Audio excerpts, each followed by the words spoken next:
I'm author and critic David Agranoff. I'm a horror and science fiction author, critic, and researcher. In this podcast, I wanted to provide in-depth interviews and panel discussions with everyone from New York Times bestselling authors to researchers, musicians, and anyone I find interesting. Welcome to Postcards from a Dying World.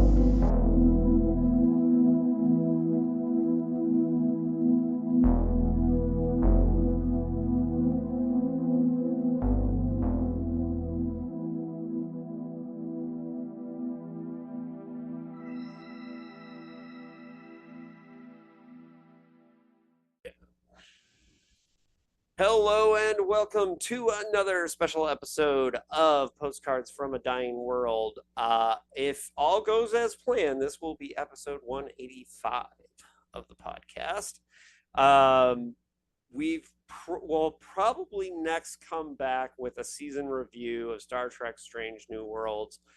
The bridge crew for my Star Trek breakdowns may be changing as Sarah is moved out of the country. She is living in Europe now, and if we can work out the timing, I would love to have her back. But just so you know, heads up, we may have a different bridge crew for the Star Trek episodes. So and you will, if you are one of my Star Trek listeners, you will want to tune in, because I have not been a huge fan of this season of Strange New Worlds, and so the debate might get thick. Just a heads up. But we will be continuing with the Science Fiction Hall of Fame series soon, I promise. I know there are a few of you who have been very mad at me that I have not done an episode of the Science Fiction Hall of Fame in quite a while, and I promise you I'm working on it, but I do not want to compromise the guest for the next episode, because the next episode is Scanners Live in Vain by Cordwainer Smith, and it is a doozy, and he has quite a life story, and you want to hear about it. So please let me do the right thing and take my time on it. So, but yes, I hear you out there. I hear you getting mad about it. I understand. But we haven't done an author interview in a little while. Last time was Philip Fracassi talking about Third Rule of Time Travel. And I'm hoping to get Philip back on to talk about the Autumn Springs Retirement Home Massacre, which just is coming out in October. But there's a lot of great books coming out in October. Can we use Hacker book that we're going to be talking about on Dickheads? We've got Philip Fracassi, we got Brian Asman's Man Fuck This House, the expanded edition, and this book, The Brood by Rebecca Baum. And this is the book we're going to be talking about today. Welcome, Rebecca, to the Postcards from a Dying World podcast. It's very excellent to have you here. Thank you, David. It's great to be here. This is my number one podcast appearance for The Brood. Oh, okay. Well, you have that in common with Stephen Graham Jones, whose first interview for Buffalo Hunter was Postcards. So, hopefully will reflect in sales as well. But Great. I don't think I got that kind of bump, but I'll do what I can. So we're going to talk about this book eventually, but let's get into your origin story a little bit first. And as always, the way I do things, we will talk light spoilers, very little spoilers early. If we decide to really get under the hood about elements of the story, you will be warned, so you can pause and come back when you've read the book. I have I started to write my review. I have not finished my review for The Brood, but I have started it. And first off, let me just say that for fans of body horror and like thematic feminist horror, this is an episode for you. So please stick around. But in the meantime, we're going to break down where Rebecca came from and how we ended up a writer. So what's your origin story, Rebecca?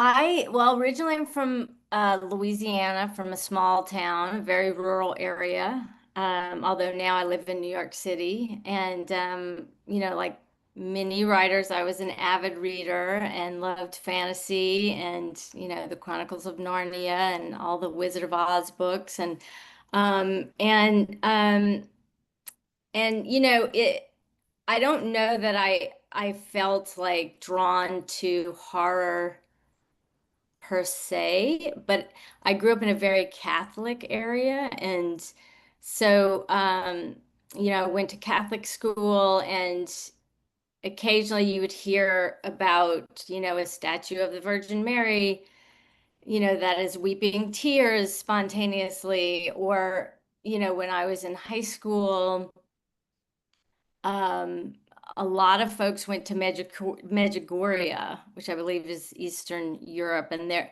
the Virgin was appearing to children, and um, a lot of folks from this, very rural area, and these people would come back with rosaries in their luggage, that they had brought when they left. The chain was silver. When they came back, the chain was gold. Like that was a very frequent, miracle that was happening. Or they would look up into the sky and see the sun, turning and revolving. And even in my little parish in Louisiana, people started looking up at the sun and seeing it um, revolving and behave in strange ways. And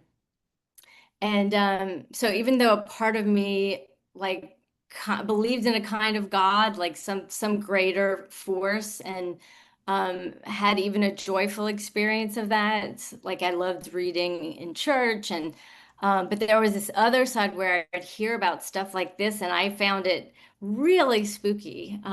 So I think that informed my sensibility, and then I remember in high school, of course, reading Stephen King and Skeleton Crew, and then seeing Cujo, which I found terrifying. I had when I was a kid, dogs were often off leash, like a lot of the times off leash. So you would pedal your bike by a house, and a dog would come charging at you, and so I had like this fear of dogs. So I found Cujo quite terrifying. Um, and Skeleton Crew was a foundational one for me too. Oh yeah. And I think there, I know Wendy Wagner is another writer who.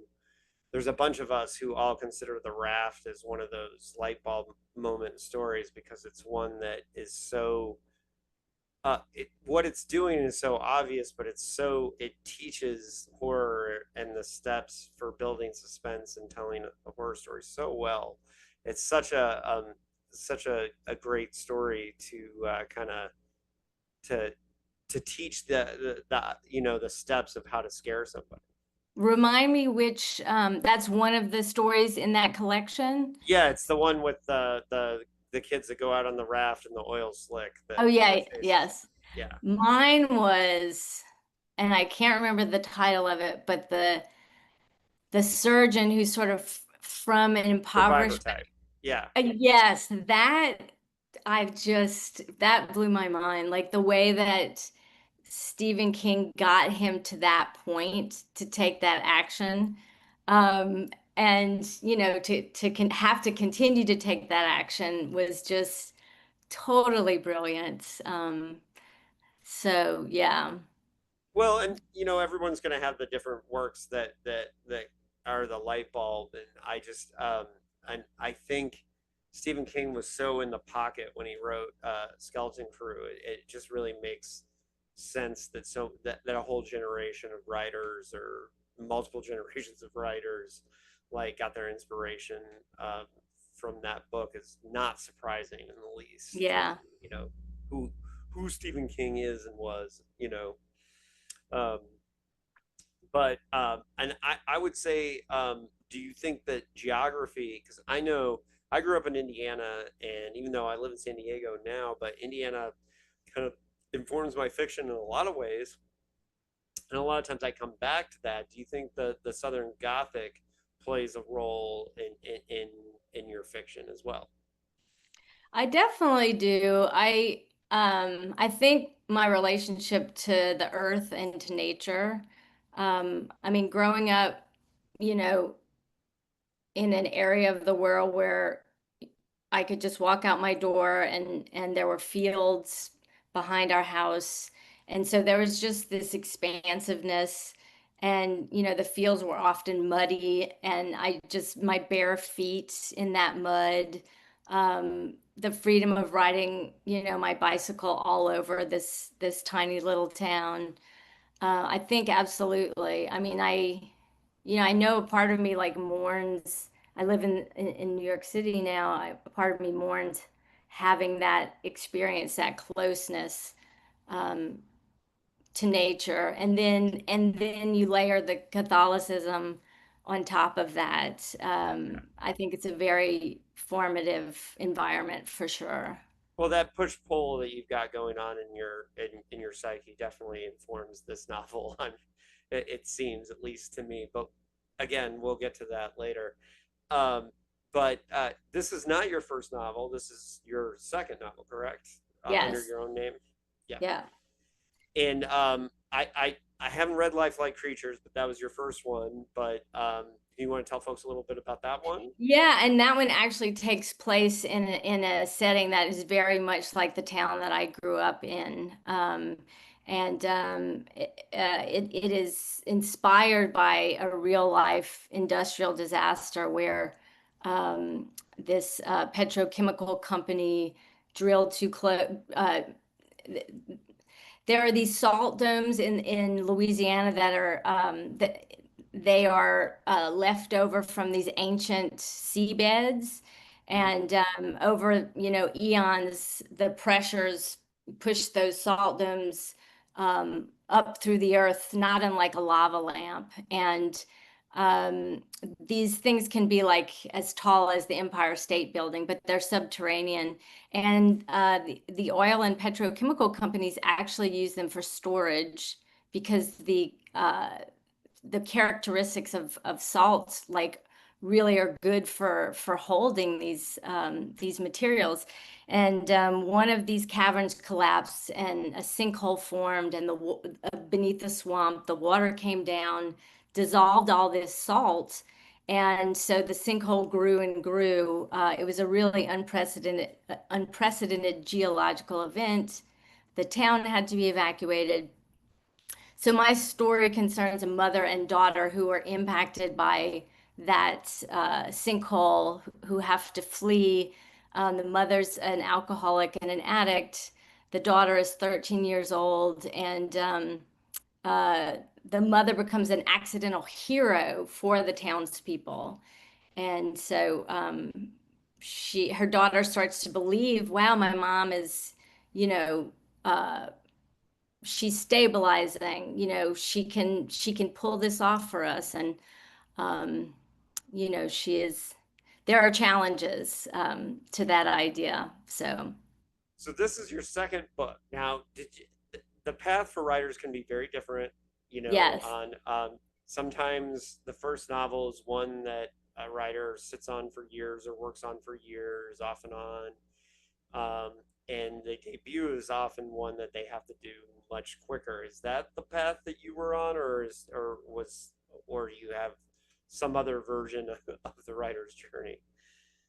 Wait, so describe these paths again. Well, I kind of see it as like a lot of times the first novel is one that you labored on for years or spent a lot of time working on, and the second novel is one that you kind of have to put together a little bit faster because now uh, you've already published. Is that I think I labored on both of them.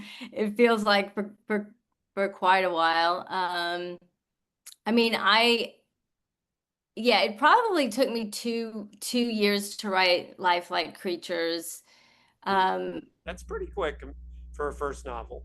Because okay. you And The know, Brood was 3 years. I was actually looking it up before I came. It took me 3 years to write it, and then 2 years to publish.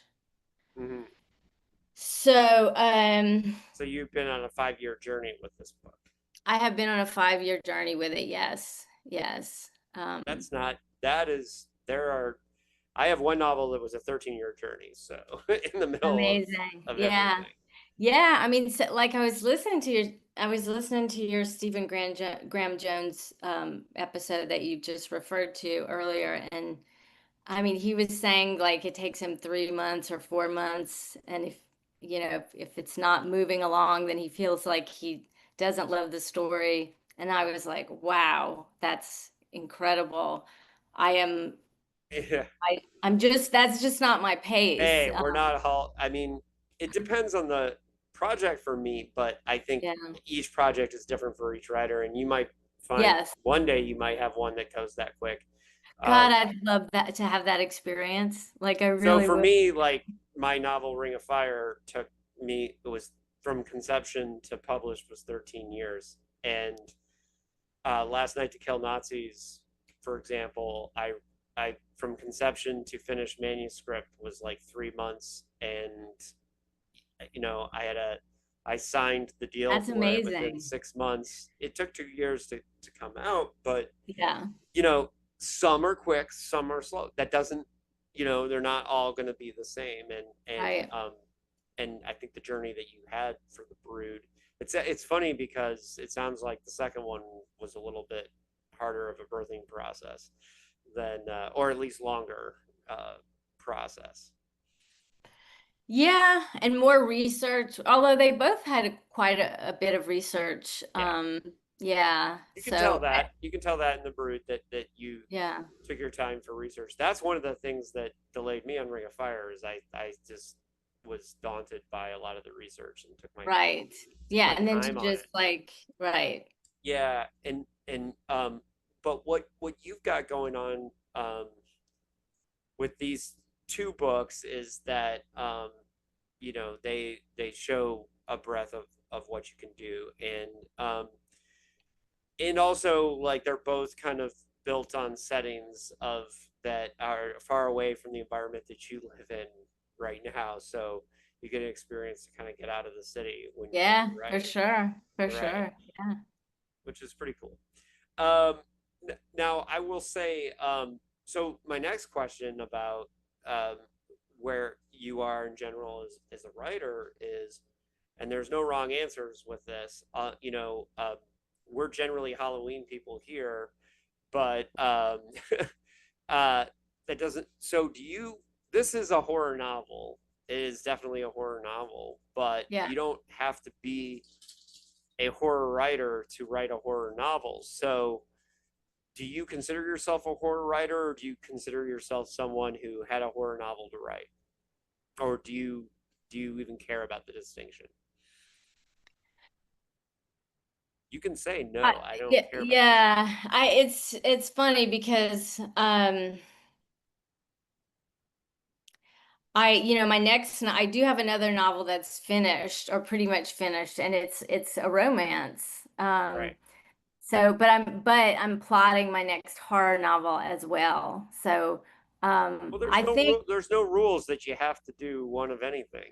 yeah, I will say I think horror is a blast and is so rich, and that I have the psychological makeup, I think conducive to being a horror writer. I also am learning still so much about it. I mean, I did go to StokerCon and just realized like what a not a neophyte, but I have a lot to learn. Like there's a whole universe to explore, um I humbly come to it like wanting to participate more in that body, in that universe. So I will write more horror for sure. Yeah.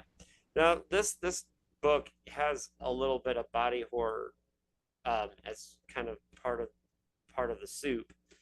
Now one thing, and I got to get this out of the way because a lot of my listeners are going to be wondering, like, it's pretty bold to name your novel The Brood and have a Yes. little bit of body horror in it when the master of body horror himself, David Cronenberg, named one of his early movies The Brood. Um, did you have any trepidation about that?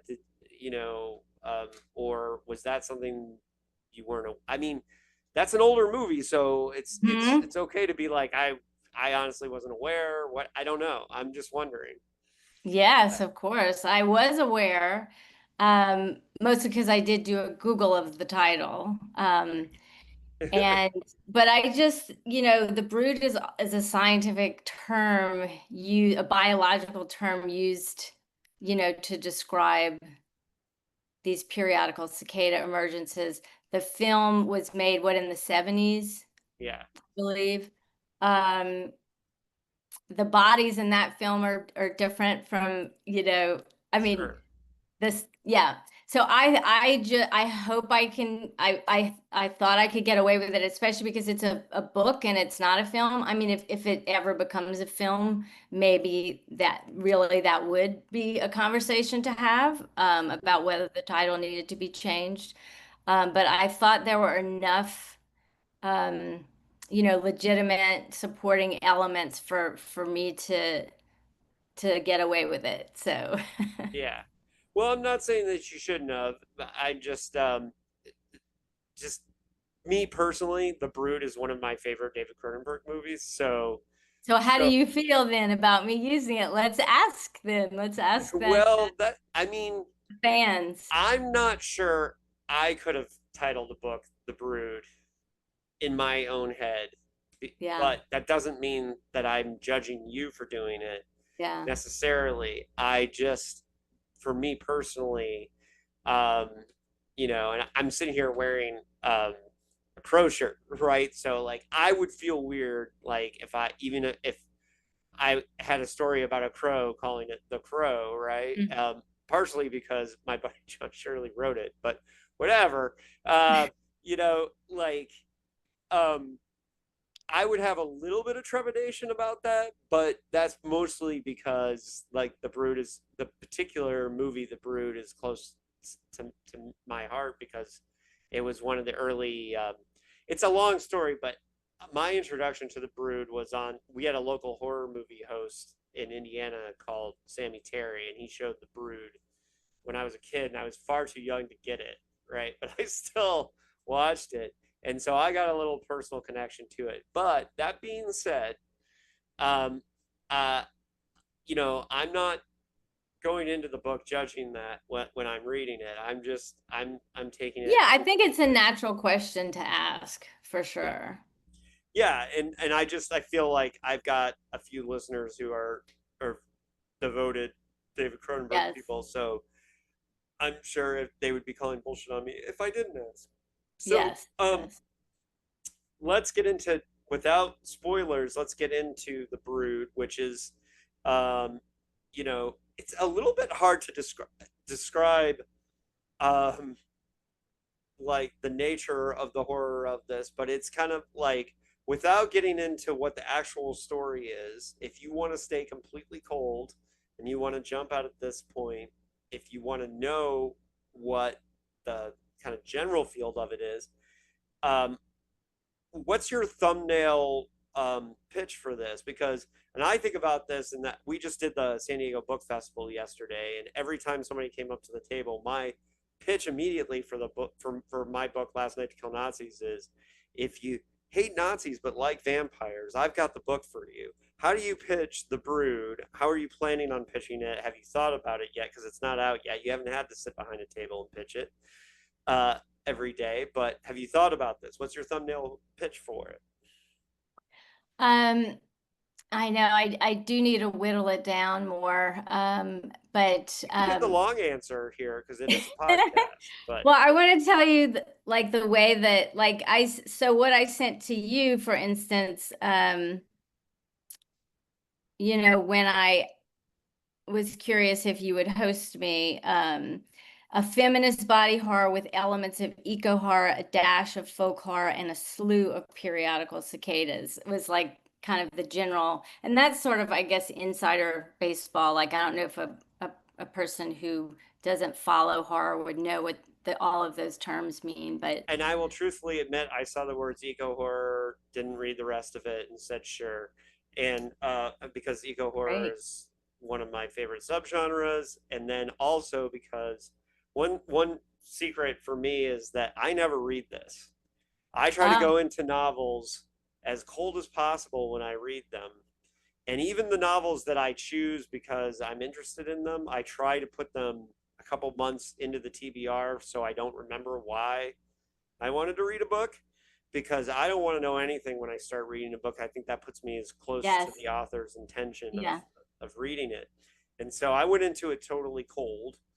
And Great. and I will tell you, I'm from Indiana, so I know a lot about cicadas, which, by the way, my wife was just back home in Indiana saw cicadas when she was back. So it was in the cycle.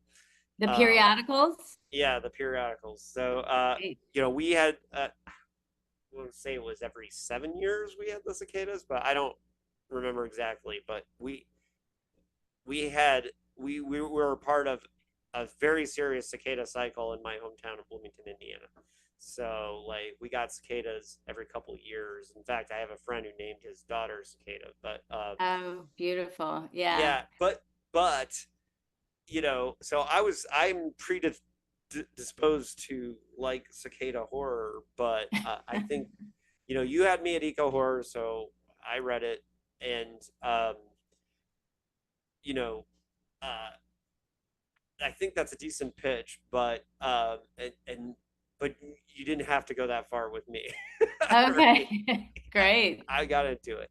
So your main character is this woman Mary who is like a fixer lawyer for like kind of he seemed like kind of more of a Harvey Weinstein mold than a Jeffrey Epstein, but we still got like some kind of rich, powerful like guy who had this woman who was kind of considered a traitor by women, um, and um, she gets kind of thrust into this situation. So her setup of this, and I don't want to go too far into like how she gets dragged into this, but um, having this set up or having this character obviously is fertile ground for being able to talk about feminist issues. Was that always a part of the idea? Yeah, absolutely. I wanted to examine a character who had basically internalized the misogyny that she had experienced throughout her life, especially coming up as an attorney in the 80s. So she's 57 at the time the story starts. And the story takes place, I think I started in what, 2014? Um, yeah, 2013.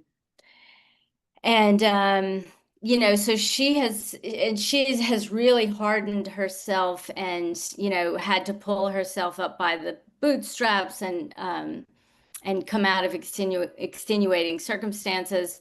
And so she, has no patience for women who aren't able to do the same. And, the story she has told herself is that, I have any of the abuses that were hurled at me, I alchemized them into my strength. And then subsequently she has kind of become an expert in this unsavory skill of helping both corporate malfeasance and her former lover who was the founder of her firm to get through many scrapes with women he had inappropriate relationships and even abusive relationships with. So she is, you know, Mm, she's not particularly likable here at the beginning of our story. yeah. Yeah. Well, and so there's lots of cool things that go on, and my guide for what's spoiler and what's not a spoiler is what's on the back cover of the book. So I'm not going to go beyond anything that's there. Okay. Um, Yes. but again, if you trust me enough, like, and you want to pause it here and come back, um, and be completely unvarnished by the discussion, Which is how I saw Pulp Fiction, by the way. yeah. Well, Just sometimes you gotta, that for me, like that's my whole system in reading is just not it's like, great. you know, I want to know as little as possible when I go in, and sometimes I do, but I prefer to not know. But so Mary ends up in a crash, ends up kind of in a um, Paul Shelton misery type experience in a cabin, um, held captive by girl. That's the only name she's got, and um, she's obsessed over this brood of cicadas. And there is a lot of analogies and metaphors and things that go on with that. That's mostly spoilers, but what you've got, you're setting up kind of a creepy atmospheric uh, setup. But the other thing that's going on here is the atmosphere is also somewhat Southern Gothic in the sense of you know girl's whole demeanor is not very educated, and has kind of like a kind of country feel to it. Am Yeah, I she's lived a very isolated existence for sure. Yeah. right? Rural, isolated, yeah, And backwoods. so the kind of clash of cultures between her and Mary is one of the things that kind of drives the Hmm. first act. Yeah. And uh, that was obviously a part of the plan from the beginning, or was that the discovery when you were Yes, ready? Yeah, definitely. Yeah. yeah. It seemed like that was part of the setup for what we've got there. But what you're doing there is creating this horror vibe that kind of is something that horror readers can sink their teeth into and really like get a feel for what's going on. If they're, so when you're selling this book, or you're taking this book out and you're trying to find a home for it, do you? I mean, it's um, the genre is listed as horror on there. We're in a little bit of a horror boom for publishing. Hmm. The horror section is back at Barnes and Noble, and believe me, I was publishing horror in the dark days, so I know. Good for you. I hope, yes, I Yeah, I hope you know the feel difference. vindicated. Yeah. Yeah, what was the process in shopping this book like? And then we'll get under the hood after. We'll do spoilers and get under the hood after that. Well, I mean, we sent it out for 2 years, and pitched it as, horror.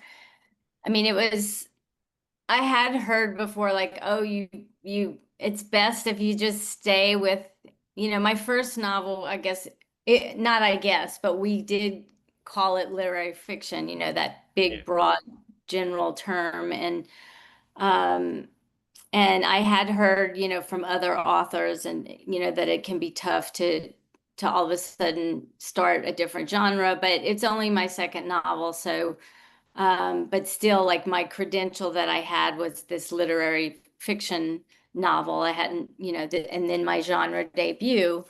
Um, and, I mean, my agent crafted a pitch and just kept sending it around and around. And, we were getting I love, I like this about it, or it's creepy, all of these complimentary things, but I don't love it, or I'm not seeing how to position it, all that stuff. But the I love it was the thing that I always was like, I don't love it enough to get behind it, Oh, and I believe just me, thought, I've been. Yeah, yeah, and I I've just been thought, there. I've well, shopped a love, lot of like, books.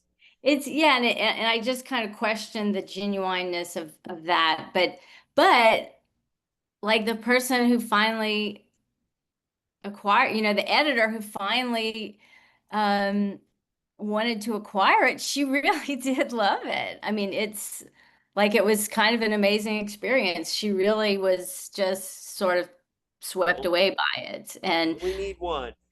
And remember, Dune was rejected by every publisher in New York, and an auto parts catalog publisher had to publish it because he loved it.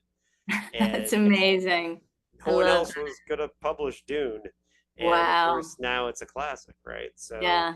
it, Yeah. I mean, that's why it takes, like, you stuck with that, with your novel for 13 years. I mean, it takes this combination of just Stubbornness. endurance and stubbornness and, not listening to certain voices in your head and not Yeah, listening to the market necessarily, like, because that all of that can change.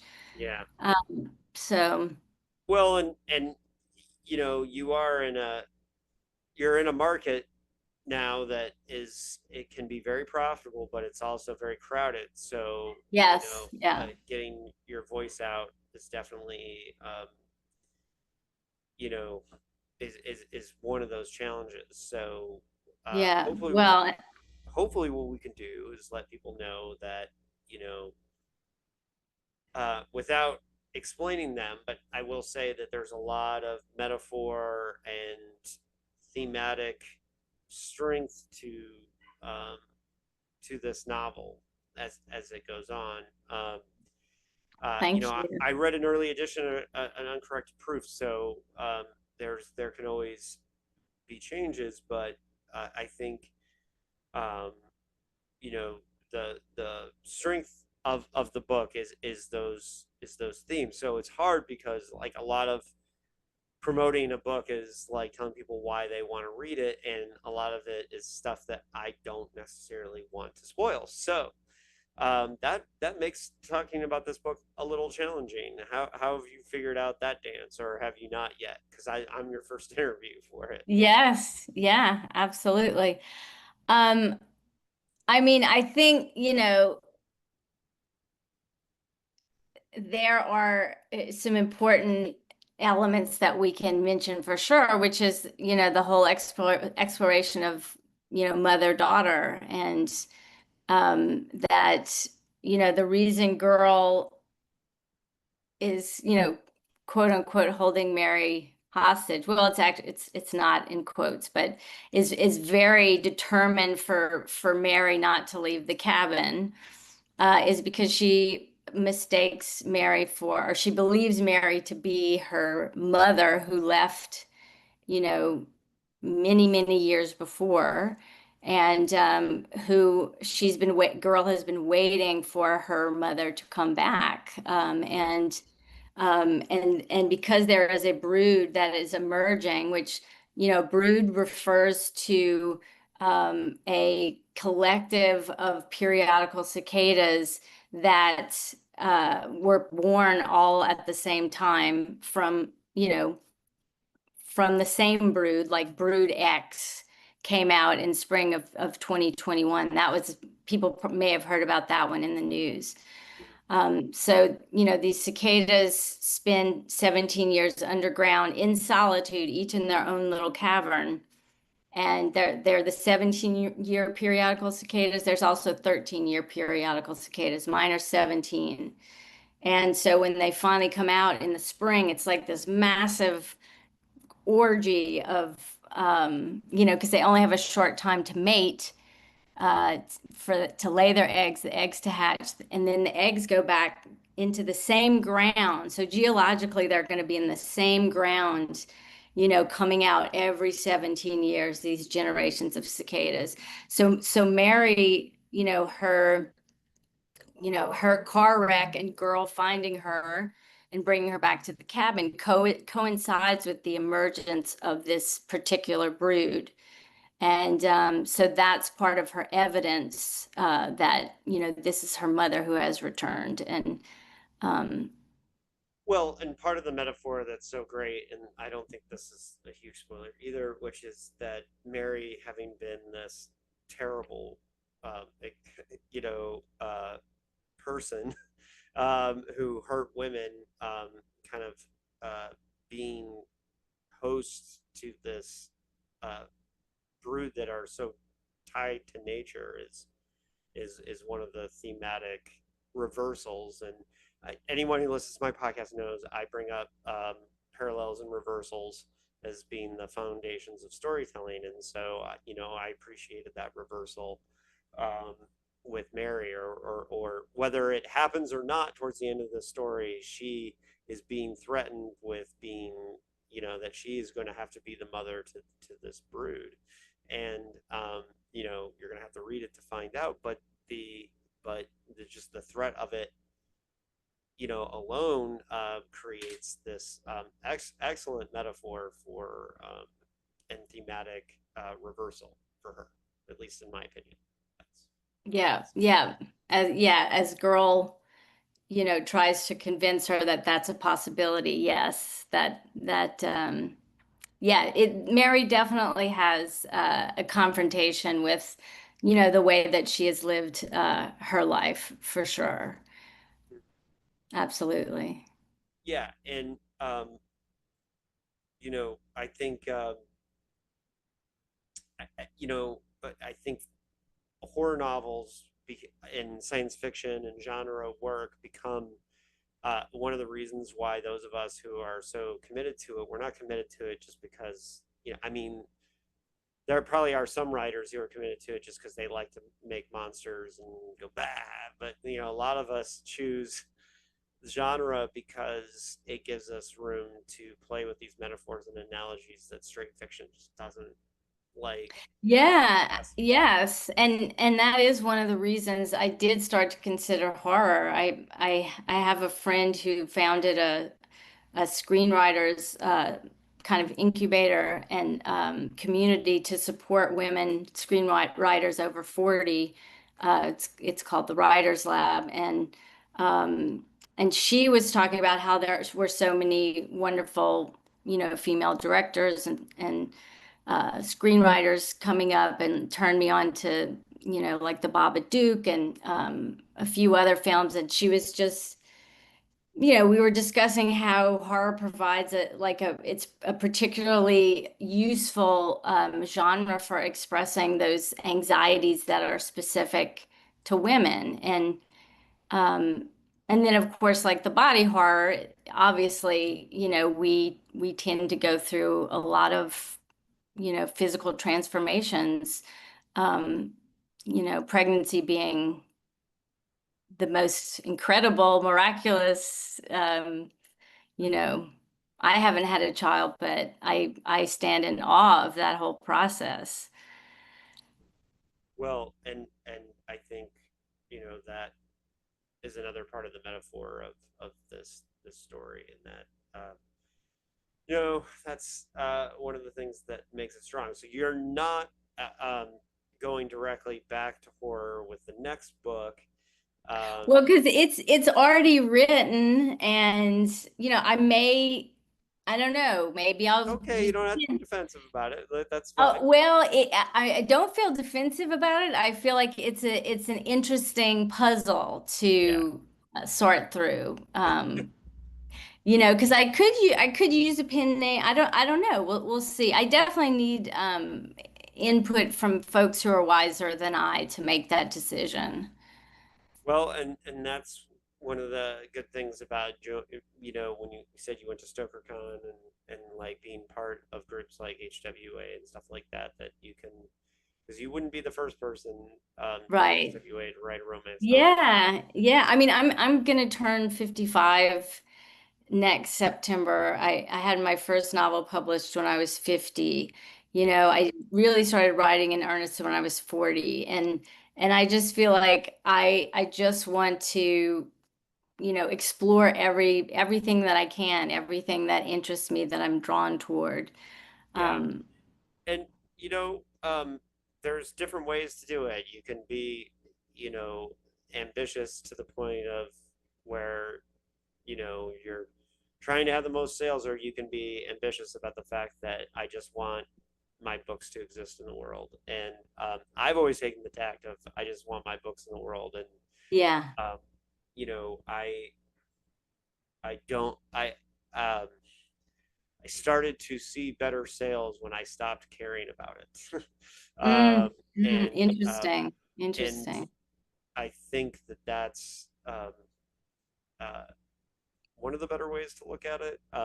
And keep in mind, even like bestsellers like Stephen Graham Jones, Demon Theory was a good decade before he had, a book on the national bestseller list. So, we're all grinding away Right, right. to a certain Yeah. degree.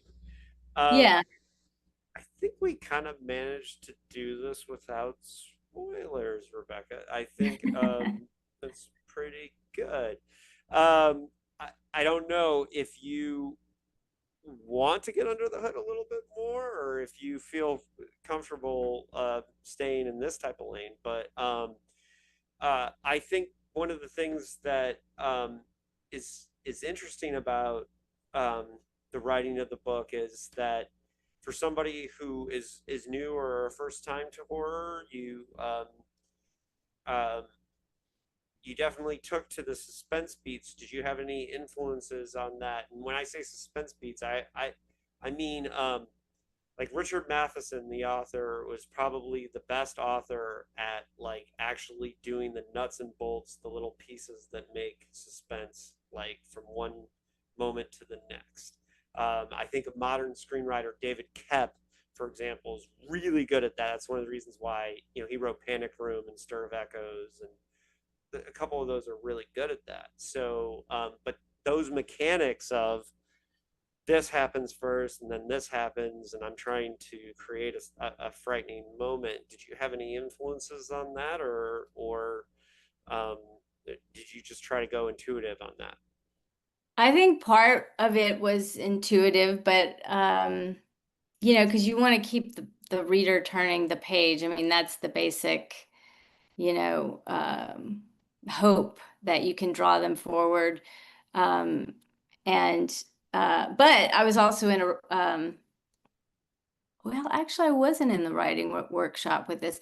I did get input put from my agent, who also runs a writing workshop, and um, he's really good at helping to turn those particular knobs in any genre, really. So I would say between, my own sort of instinct, the reading I've done, of course, Yeah. because once I started writing a horror novel, I just started reading as much as I could. Um, yeah, plus his feedback on that. Have you read Matheson? I haven't, but what should I start with? Well, of course, I Am Legend is out there, and the Shrinking Man, of course. But since you're also working on editing a romance novel, I would say Somewhere in Time or What Dreams May Come. Um, Okay. uh, are romantic fantasy novels, but they but what dreams may come, unlike the Robin Williams movie based on it, it's much better than the movie. But that um, novel has a chapter that takes place in hell, and that's a really good example of the mechanics of what I'm talking about. Like he was um, Okay. Matheson was also a screenwriter, and he wrote Spielberg's first movie, Duel. Um, and Duel, if you ever watched Duel, it's a masterpiece of this little thing happens, it increases suspense. This little thing happens, it increases suspense. Mm, And I think that's one of the things Matheson is really good at, and that's one of the reasons why when David Koepp adapted his novel from the '50s, Stir of Echoes, into a movie in 1999, it was like, to me, I was like, oh man, that's the best of both worlds, because here's the or the 20th century master, and here's a 21st century master. Although it was 1999 the movie came out, so I guess that's incorrect. But anyways, I always recommend Matheson to for people who haven't read Matheson. He will blow your mind, um, and there's a reason why he's so universally beloved by um, previous generations. I Am Legend is a classic for okay. a reason. Much better than any attempt at the movies. They've tried to make it 4 times, and trust me on that. And he also wrote the second most episodes of The Twilight Zone, by the way. So, Okay, good to know. all right. Anyways, I'll stop talking about Dick Matheson. But uh, But glad that you felt there was some, some well calibrated suspense in there. yeah, no, and Tension. Yeah.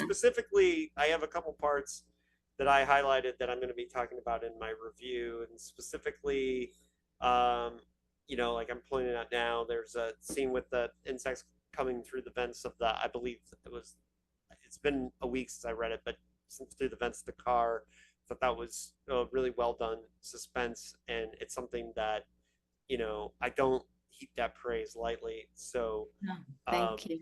Thank you. so, and I'm not gonna say like I'm a pretty harsh critic from time to time. I'm not gonna say a book is perfect, but there's a lot of really strong elements and moments in there um, that will lead the reader to those moments of the metaphors, which is the thing that brings home the eco horror message, which is of course Great. the thing. I'll take that. I will take that, David.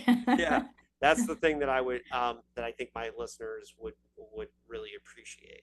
So on that note, Awesome.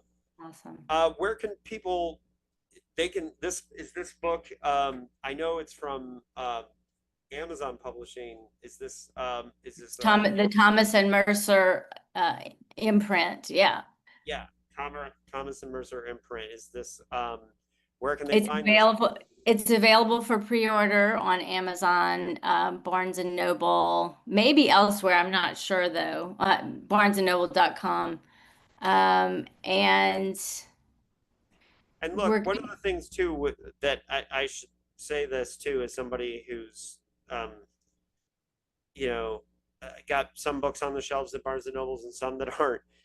Even if you can just order it from Barnes and Nobles and you can't pick it up at the store, it's always good to go in and request these books and talk about them because the individual store managers have a lot of power to put books on the shelves. And if you, with the current system at Barnes and Noble, so if you can get on if you have a particular store that's strong for horror, make sure that you go in and request the book because that can make a difference for a writer like Rebecca or myself. Definitely, it does not hurt to go in and to these brick and mortar Barnes and Nobles and request the book in person. So, but yeah, so it's pre-order. So this is a Halloween release coming out October 28th, right? Yep. So, Yep. yeah, and so here's the other thing too. Keep your eye out if you're on the East Coast in New York City for events that you've got going on. Are you going to be doing any book launch for this that we can promote? Yeah, I mean I'm definitely gonna have like a launch event at the writers room that I mentioned earlier. And that, that has limited capacity, so I'd like to do something virtual, but I don't have it planned yet. So I'm still thinking those details through. But I have an Instagram account, and that's where I will make most of those announcements. Folks can find me there. Um, I also just learned that Thomas and Mercer uh, is going to be giving away 100 of the digital ebook of the Brood on Goodreads. So I'm going to post about that on my Instagram account as well. So if folks are interested in that, And I'll definitely repost that for you if we want to get those out to some horror influencers. So, that would be great. Yes, that'd be awesome. Thank you. Thank you. all right, Rebecca, we are going to be keeping our eye on the Brood. The Brood is. Do you have a title for the one you're working on, or is it just too soon to? It's too soon. I mean, I have a working title, but yeah, too soon. That little chicken is still in the egg, very much so. So we'll let it incubate a bit longer.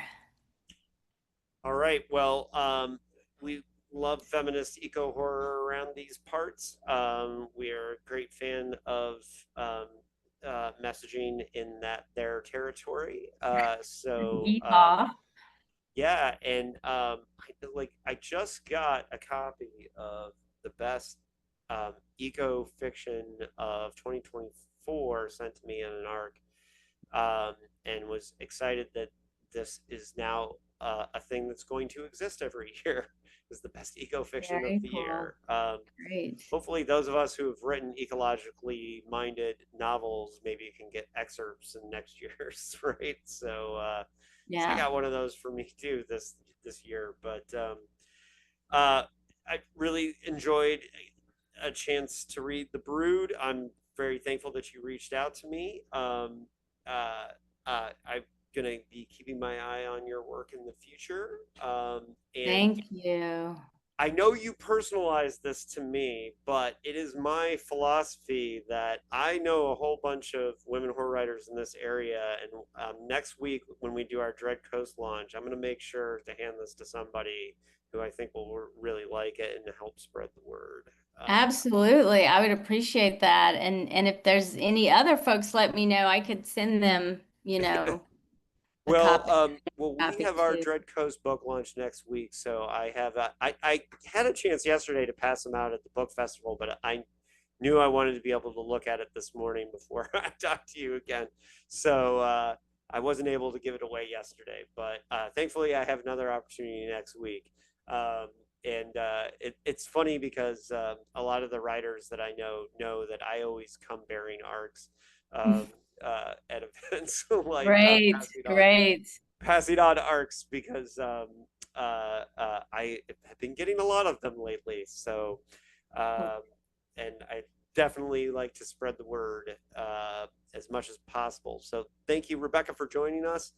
And Thank you for having me and for, just reading my email and being open to hosting me. It really means a lot. I'm sure you hear from a lot of folks, so I do thank you. and I don't respond to all of them, but let me tell you, Yeah, you said a magic word. Eco horror is a magic word that great. will get my attention. And I shouldn't be saying that because now Right. I'm gonna have people Exactly. like telling me that their splatterpunk novel is eco Right. horror It's when an it's eco not. horror. Yes. Yeah, I guess. Well, at least I have a BS detector to some degree.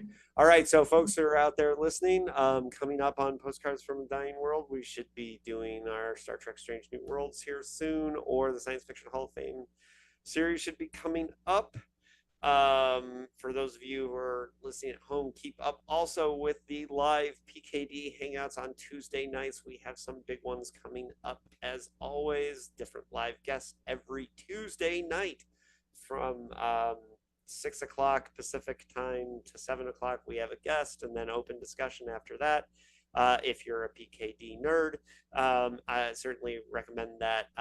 I know it will be too late for the listeners of this episode, but for example, we have Sylvia Park coming on to talk about Luminous, which is a Korean science fiction robot novel, one of the best books I read this year. Highly recommended to everyone. And you can always find those interviews eventually on the Dickheads podcast feed on YouTube. So I'm cross pollinating with my promotion. But folks, thank you for joining us. Please check out Rebecca's book, The Brood, and let's welcome her swimmingly to the horror community. So Thank thank you. you. Thank you, Rebecca. Thank you, David.